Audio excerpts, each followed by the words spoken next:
Halo teman-teman semua, balik lagi sama aku Agus Arta. Dan di video kali ini mungkin aku bakal bahas tentang tes kesehatan pada SKB CPNS Kejaksaan RI. Dan di sini juga aku mau kasih tahu kalian tentang kisi-kisi terbaru SKB CAT tahun 2023 pada instansi Kejaksaan RI. Yang pertama, di sini aku mau bahas tentang tes kesehatan. Mungkin dalam penjelasan ini nanti aku sekalian nyambi ya jawabin pertanyaan kalian yang banyak banget masuk baik lewat DM Instagram maupun lewat komentar YouTube dengan pertanyaan yang cukup detail juga tentunya tentang tes kesehatan ini. Pertanyaan yang sering muncul itu kayak gini ya, terlalu spesifik. Misalkan, Kak, kalau kita ngalamin ambeien gimana? Apakah langsung menggugurkan atau tidak? Kak, kalau misalkan kita ngalamin stretch march itu langsung menggugurkan atau tidak? Lalu mata minus Kak, itu batas maksimalnya berapa sih Kak biar nggak menggugurkan? Lalu ada nanya juga tentang bekas luka, bekas jerawat, gigi berlubang, varises, kaki berbentuk huruf O atau huruf X, dan masalah kesehatan yang spesifik lainnya.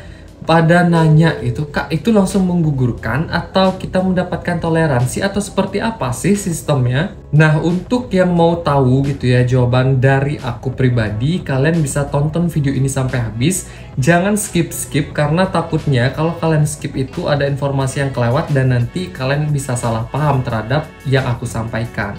Pada dasarnya terkait tes kesehatan ini tuh mirip-mirip ya di setiap formasinya. Cuman memang ada beberapa komponen gitu ya yang berbeda karena disesuaikan juga dengan kebutuhan di formasi itu. Sebenarnya untuk syarat kesehatan ini itu sebelumnya sudah disampaikan gitu ya teman-teman pada surat resmi tentang pelaksanaan seleksi pengadaan CPNS di Kejaksaan RI. Nah, nanti syarat itulah yang akan menjadi acuan panitia seleksi untuk meloloskan kalian atau tidak di tes kesehatan ini.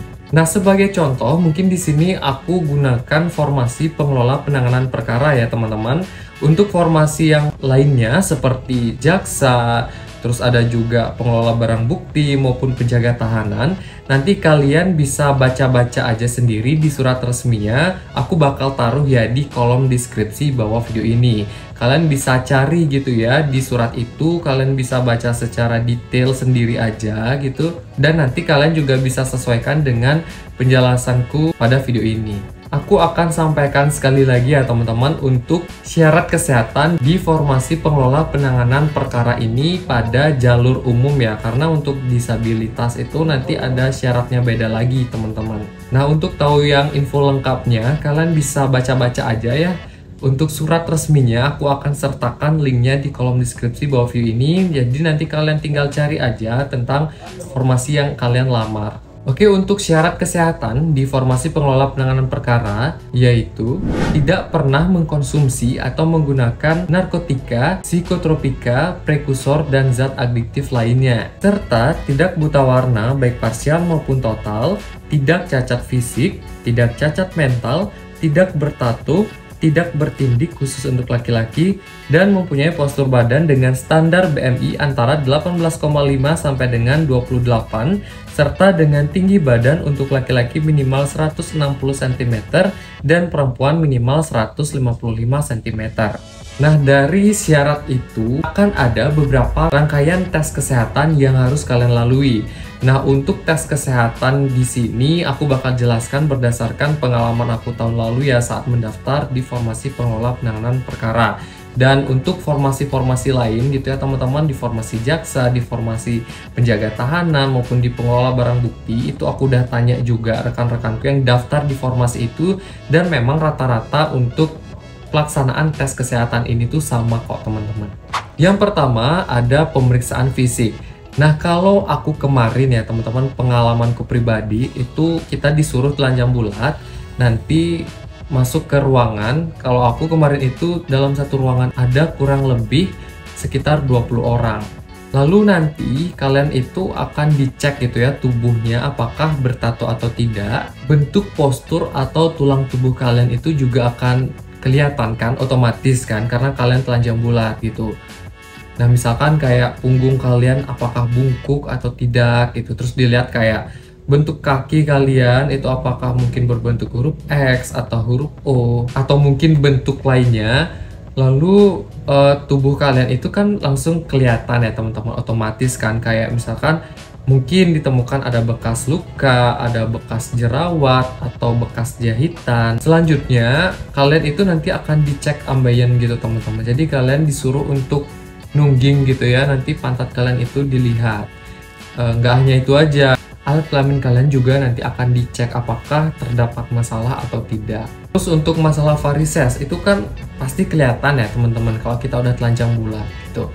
Selain varises juga ada strike mark yang di perut kalian gitu ya, di lipat-lipatan tubuh itu kan juga otomatis akan terlihat dengan jelas ya teman-teman. Nah kalau tahun kemarin gitu ya, si petugas yang meriksa kalian itu nanti bawa kayak papan gitu teman-teman. Di situ kayak ada checklist masalah kesehatan yang akan dicek atau yang akan dicatat. Cuman aku kemarin itu kan nggak ngeliat ya apa aja sih isi-isi checklistnya itu. Tapi yang jelas memang saat telanjang bulat itu hampir seluruh tubuh kalian itu diamati teman-teman. Nah kalau seandainya ditemukan ada masalah, itu akan menjadi catatan oleh pemeriksanya nanti. Selain itu juga dilakukan pengukuran tekanan darah. Gak hanya itu aja, tes tinggi badan dan juga berat badan ya, pengukuran TB dan BB untuk mengukur BMI itu juga dilakukan teman-teman. Dan tentunya ini harus sesuai dengan yang dipersyaratkan saat kalian mendaftar ya. Nah terus banyak juga nih yang tanya gitu ya dari kalian kayak, Kak itu nanti tinggi kita dikurangin atau enggak gitu, terus berat badan kita juga itu dikurangin atau enggak Kak gitu. Nah untuk ini sebenarnya aku nggak bisa memastikan karena saat aku tes kemarin ya aku langsung melihat gitu teman-teman di MyStar untuk mengukur tinggi badan dan juga berat badan itu angkanya kan langsung kelihatan ya, langsung muncul ya. Jadi apa yang muncul ya itu yang panitia catat. Kalau masalah tinggi saya berkurang Kak saat tes kesehatan di puskesmas atau di rumah sakit kemarin gitu. Terus berat badan juga, kalau berat badan kan memang mungkin ya mengalami perubahan teman-teman. Tapi kalau tinggi badan ya menurut aku pasti memang ada masalah antara pengukur di rumah sakit saat kalian daftar di awal atau memang saat tes nanti kayak gitu. Ya walaupun memang mengalami perbedaan gitu teman-teman, tapi kan yang dipakai saat tes ya, ukuran tinggi saat tes itu untuk menentukan BMI kalian, bukan ukuran saat kalian mendaftar di awal. Karena juga banyak ya mungkin ditemukan kasus gitu yang saat dia mendaftar awal itu berbohong gitu tentang tinggi badan dan juga berat badannya, makanya dilakukan pengecekan sekali lagi di tes kesehatan ini. Selain itu juga kemarin aku ada cek mata teman-teman, jadi kayak dipasang alat gitu ya untuk melihat tingkat minus mata kalian. Selain itu juga ada tes buta warna untuk mengetahui apakah kalian mengalami buta warna atau tidak. Dan seandainya gitu ya saat tes mata itu ditemukan masalah serius pada mata kalian, itu juga bisa jadi catatan oleh petugas yang memeriksa. Misalkan kayak katarak gitu, siapa tahu kan mata kalian itu ditemukan mengalami katarak teman-teman. Selanjutnya dilakukan pemeriksaan jantung dengan rekam jantung atau EKG teman-teman. Jadi kemarin itu ya aku tuh kayak dipasang alat gitu di dada, kayak ditempel-tempelin alat. Jadi disuruh rebahan, disuruh nenangin diri dulu, barulah dipasang-pasang alat itu. Yang tujuannya untuk mengetahui apakah jantung kalian itu mengalami masalah atau tidak, seperti gangguan irama jantung atau mungkin gangguan pada otot-otot jantung, atau mungkin kayak masalah pembesaran jantung dan juga kasus-kasus tentang jantung lainnya. Selanjutnya ada juga tes foto ronsen atau toraks PA, proyeksi posterior anterior. Pokoknya nanti tubuh kalian itu kayak difoto gitu, tapi dengan teknologi yang canggih gitu ya, dengan teknologi khusus sehingga struktur dalam tubuh kalian itu kelihatan dengan jelas, kayak tulang rusuk itu tuh kelihatan teman-teman. Serta dilakukan juga pengujian laboratorium. Nah, pengujian laboratorium ini tuh menggunakan urin kalian ya. Jadi kalian nanti disuruh kencing gitu, ditaruh dalam tabung kecil, lalu diuji gitu ya, yang salah satu tujuannya untuk mengetahui apakah kalian itu menggunakan narkoba atau tidak. Lalu untuk tes gigi ya teman-teman, jujur saat aku tes kemarin itu nggak ada pemeriksaan gigi yang spesifik gitu. Cuman pada saat tes fisik itu kita disuruh untuk buka mulut. Nah mungkin saja dengan buka mulut itu kan kelihatan ya kondisi gigi dan juga mungkin mengecek amandel gitu ya. Kalau misalkan memang ada masalah yang serius atau yang fatal gitu, itu juga bisa dicatat sama pemeriksaannya.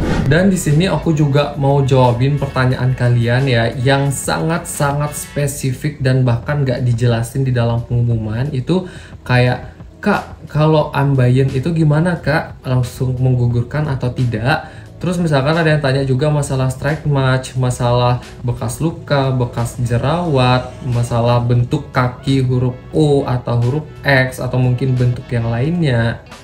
Lalu juga masalah varises, masalah mata minus, masalah gigi berlubang. Itu gimana Kak? Apakah ada toleransinya atau kita tuh langsung otomatis gugur Kak? Sebelum pertanyaan yang serupa masuk lagi ke aku, jadi di sini aku mau bantu jelasin supaya kalian itu ada bayangan gitu ya dan nggak nanya lagi ke aku tentang pertanyaan yang seperti ini.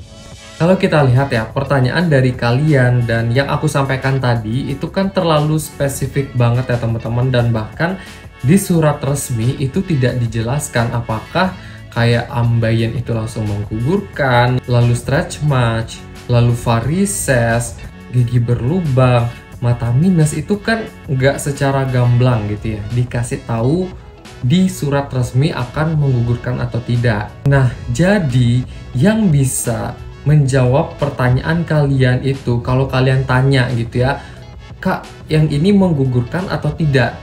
Yang hanya punya kewenangan gitu ya untuk menjawab ya hanya panitia seleksi teman-teman, dan bahkan yang memeriksa kalian pun belum tentu punya hak atau kewenangan untuk mengatakan itu langsung menggugurkan atau tidak, karena mereka itu hanya bertugas untuk mengecek kalian dan mencatat masalah kesehatan yang kalian alami yang kemudian akan diserahkan ke panitia seleksi, dan panitia seleksi itulah yang nantinya akan bisa menjawab apakah masalah kalian itu menggugurkan atau tidak.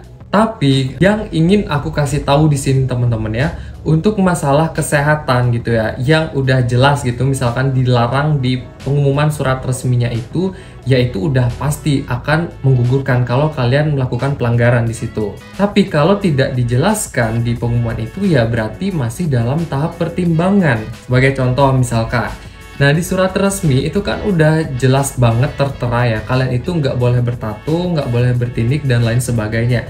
Nah kalau kalian itu bertato atau bertindik dan ketahuan kalian melanggar, yaitu otomatis gitu loh, kalian udah tahu konsekuensinya dan pasti menggugurkan. Dan masalah kesehatan lainnya yang udah disampaikan di ketentuan itu udah jelas banget ya teman-teman, pasti akan menggugurkan. Karena udah jelas gitu ya, secara gamblang dibilang kalau nggak boleh bertindik, nggak boleh bertato, nggak boleh buta warna dan lain sebagainya.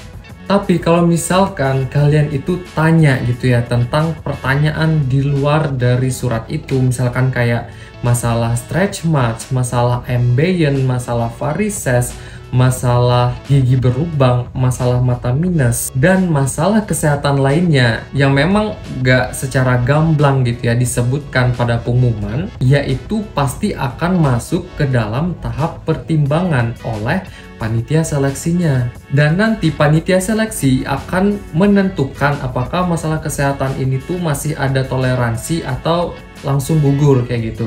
Itu kewenangannya dari panitia seleksi. Ya semoga aja gitu ya, kalau misalkan memang masalah kalian itu nggak serius, maksudnya nggak yang fatal banget, nggak yang parah banget, tapi masalah kesehatan kalian itu masih bisa diobati, masih ringan gitulah ya. Semoga aja mendapatkan toleransi juga oleh panitianya, jadi nggak langsung gugur gitu teman-teman.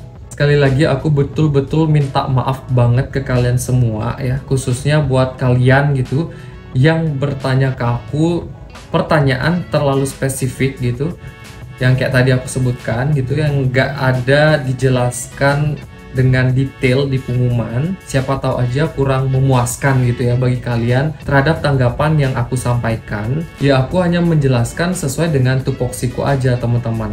Aku hanyalah staf biasa gitu ya yang berbagi pengalaman ke kalian. Aku itu bukan panitia seleksi teman-teman yang akan secara gamblang gitu atau secara mudah memberikan jawaban bahwa masalah kesehatan itu akan langsung menggugurkan atau tidak.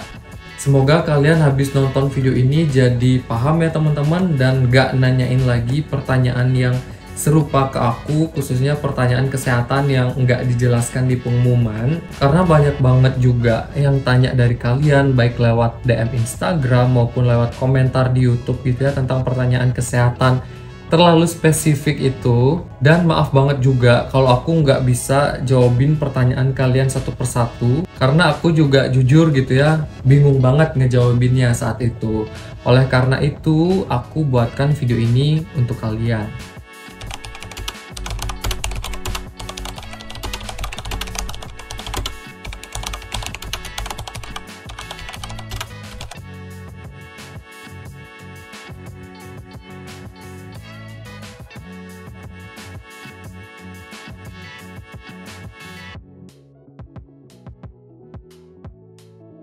Dan selanjutnya di sini aku mau bahas tentang kisi-kisi terbaru nih untuk SKB CAT tahun 2023 di instansi Kejaksaan RI. Nah, mungkin teman-teman gitu ya sebelumnya pernah nonton video aku di sini nih, video aku yang lalu gitu ya tentang kisi-kisi SKB CAT yang aku jelaskan di video itu kan berdasarkan pengalaman di tahun lalu ya, tahun 2021. Nah, sekarang ini adalah kisi-kisi terbaru tahun 2023, teman-teman. Nah, mungkin untuk link surat resmi gitu ya tentang kisi-kisi terbaru tahun 2023 SKB CAT aku bakal taruh linknya di kolom deskripsi bawah video ini. Nanti kalian bisa baca-baca aja teman-teman, baca sendiri gitu ya dengan lengkap. Kalian bisa cari informasi kalian, terus kalian bisa persiapkan gitu ya bahan belajar sesuai dengan kisi-kisi materi yang nanti akan diujikan. Dan mungkin di sini aku bakal ngejelasin singkat aja ya teman-teman, aku bakal ngebacain gitu ya, khususnya di formasi pengelola penanganan perkara instansi Kejaksaan RI. Untuk formasi lain kalian bisa cari ya teman-teman di surat resmi itu yang aku taruh linknya di kolom deskripsi bawah video ini.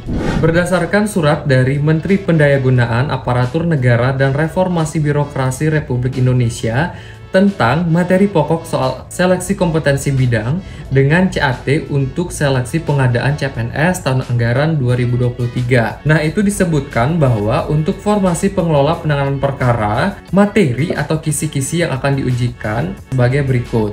Untuk kemampuan umum itu ada tentang Pancasila, ada kewarganegaraan, ada pengantar ilmu hukum, pengantar hukum Indonesia, geografi, ekonomi, sejarah, sosiologi, seni dan budaya, olahraga, politik, agama, teknologi. Lalu untuk kemampuan khusus nanti yang mungkin akan diujikan itu ada perundang-undangan tentang kejaksaan, administrasi data, operasi perangkat lunak dan pengolahan data, penyusunan laporan, pengetahuan umum hukum acara pidana, dan pengetahuan umum hukum acara perdata. Oke, mungkin itu teman-teman kisi-kisinya. Jadi kalian bisa mulai aja nih untuk searching gitu ya di internet materi-materi yang nanti akan diujikan. Mungkin sekian ya teman-teman pembahasan dari aku tentang tes kesehatan dan juga kisi-kisi terbaru SKB CAT CPNS Kejaksaan RI tahun 2023. Jangan lupa subscribe agar kalian tidak ketinggalan informasi terbaru dari aku, karena beberapa hari ke depan aku ingin update terus teman-teman, khususnya membahas tentang komponen pada tes SKB. Jangan lupa like dan juga share video ini ke teman-teman kalian yang sama-sama berjuang gitu ya masuk ke tahapan SKB. Terima kasih dan sampai ketemu di video berikutnya.